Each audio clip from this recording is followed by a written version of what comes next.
Hello everyone. तो आज हम स्टार्ट करेंगे क्लास 11 की मैथ। इसमें हम लोगों ने सबसेट पढ़ा था। सबसेट में क्या था कि अगर कोई सेट है बी और कोई एक सेट है ए, अगर बी के एलिमेंट ए में प्रेजेंट हो तो बी क्या हो जाता था, सबसेट हो जाता था ए का। और हमने बताया था जो लेफ्ट साइड होते हैं उसमें क्या होते थे, कम एलिमेंट्स, और राइट साइड में क्या होते थे, ज्यादा एलिमेंट होते थे।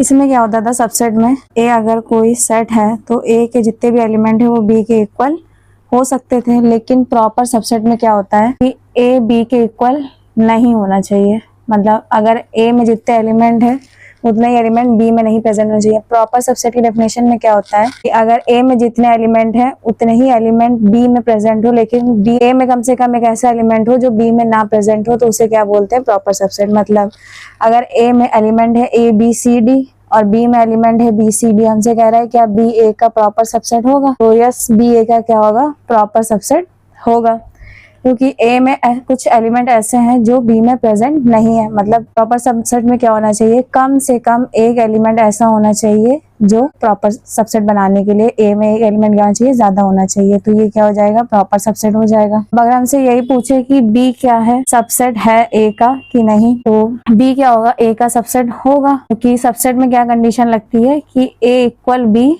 हो सकता है और ए इक्वल बी कम ज्यादा भी हो सकता है, इसमें ए इक्वल बी भी हो सकता है इसमें। तो बी क्या होगा, सबसेट होगा ए का, क्योंकि बी क्या है, कम है और ए क्या है, ज्यादा है। ये दो कंडीशन लगती है इसमें। और प्रॉपर सबसेट में क्या होता है, कम से कम एक एलिमेंट ऐसा होना चाहिए ए में जो बी से क्या हो, ज्यादा हो, एक कम से कम एक ज्यादा एलिमेंट होना चाहिए ए में। सेकेंड वाले में क्या पूछा है, कह रहा है कि ये दोनों प्रॉपर सबसेट है कि नहीं। तो प्रॉपर सबसेट की कंडीशन क्या होती है, ए बी के इक्वल नहीं होना चाहिए, लेकिन यहाँ पे क्या है, दोनों इक्वल है।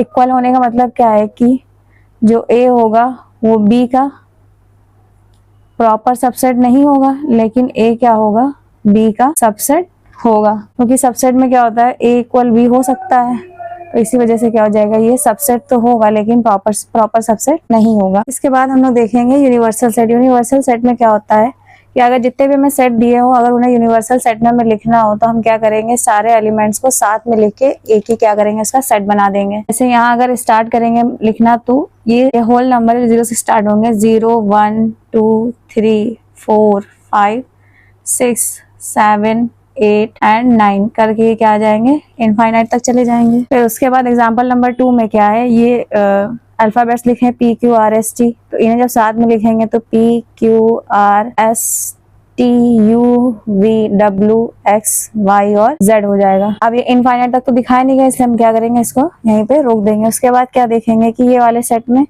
ए आई ए ई आई ओ यू है, तो अगर इसको साथ में एक सेट बनाएंगे तो रिपीटेशन अलाउड नहीं होती है सेट में, तो इसे कैसे लिखेंगे, ए ई आई ओ यू, तो ये क्या बन जाएंगे, इसके यूनिवर्सल सेट बन जाएंगे। ये एंड ये दिस दिस एंड दिस, ये सब क्या हो जाएंगे, इसके यूनिवर्सल सेट हो जाएंगे। तो यूनिवर्सल सेट को हम लोग ऐसे ही लिखते हैं। होप आपको ये क्वेश्चन समझ में आ गए होंगे और इससे पहले वाला डेफिनेशन भी समझ में आ गई होगी। अगर इसमें कुछ डाउट है और या इसमें कुछ डाउट है तो आप पूछ सकते हैं। Hope you like, if you like then please subscribe and thank you for watching.